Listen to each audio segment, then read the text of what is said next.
E aí, pessoal, beleza? Hoje é dia de falar sobre história da ciência. Hoje é dia de falar de Tales de Mileto. Eu sou o Lorival e hoje estamos falando em ciência.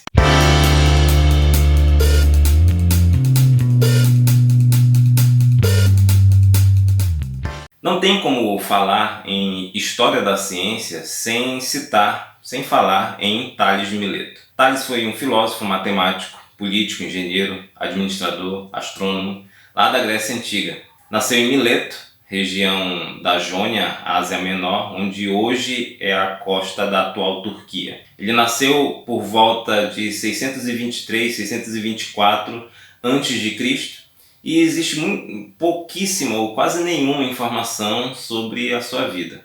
Então, dependendo do autor que você pegar para ler, alguns autores vão dizer que ele foi casado e que teve um filho, Cibistos, enquanto outros vão afirmar que ele nunca foi casado. Seus textos não sobreviveram ao tempo e passamos a conhecê-lo por conta de referências deixadas por Aristóteles e por Diógenes Laércio, que foi o biógrafo dos antigos filósofos. Tales de Mileto é um dos grandes filósofos pré-socráticos e Aristóteles chega a referenciá-lo como o primeiro filósofo da humanidade. Ele aprofundou e dispersou conhecimento para o Egito e para a Babilônia, por onde foi bastante admirado. Dizem que uma vez no Egito foi chamado para descobrir a altura da pirâmide de Quéops. Desse evento viria o surgimento do Teorema de Tales. O Teorema de Tales pode ser determinado pela lei de correspondência, em que diz que feixes de retas paralelas, cortadas ou intersectadas por segmentos transversais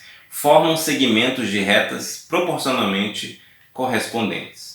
Sobre o Teorema de Tales, a gente pode ver nas imagens como foi que ele, se utilizando de suas ideias, principalmente de geometria e matemática, conseguiu calcular então a altura da pirâmide. Tales detinha o conhecimento de geometria e astronomia de maneira que ele chegou até a prever um eclipse total do Sol em 585 a.C. Também chegou a conjecturar algumas conclusões em geologia, dizendo que as massas de terra flutuam sobre a água. Seriam as ondulações sobre o líquido que geraria os terremotos. Os gregos antigos acreditavam que os fenômenos naturais eles eram regidos pelos deuses.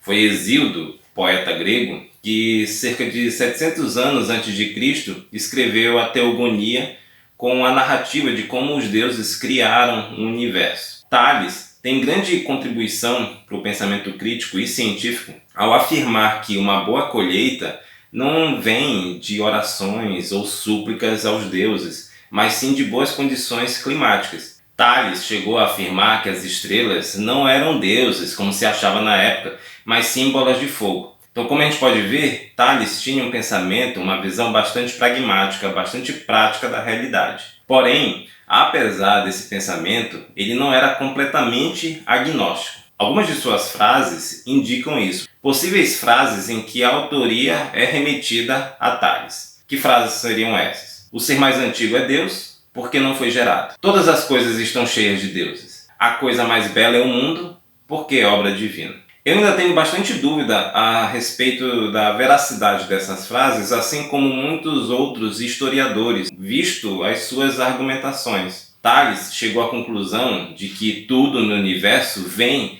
e é composto de água, pois a matéria básica do cosmos deveria ser algo que estivesse em tudo, e tudo era água. Que fosse algo que fosse essencial para a manutenção da vida e capaz de se mover e de mudar. Então a água, para Tales, tinha essas características. Por isso que para ele em tudo tinha água, e a água é essa matéria básica, é a de que todo o universo é formado, é composto por água. Foi o primeiro pensador a buscar explicações racionais e naturalistas para os fenômenos, ao invés de basear tais explicações sobre as ações de vários deuses.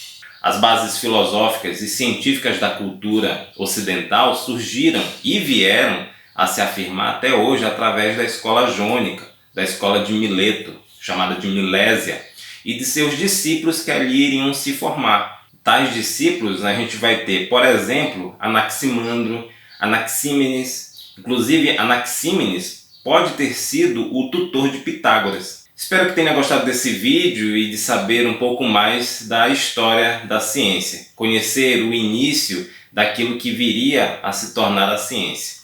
Curta, comente, compartilhe, se inscreva no canal, assine as notificações para ficar sabendo sempre que eu posto vídeo novo por aqui. Muito obrigado por estar comigo até aqui, um grande abraço e até!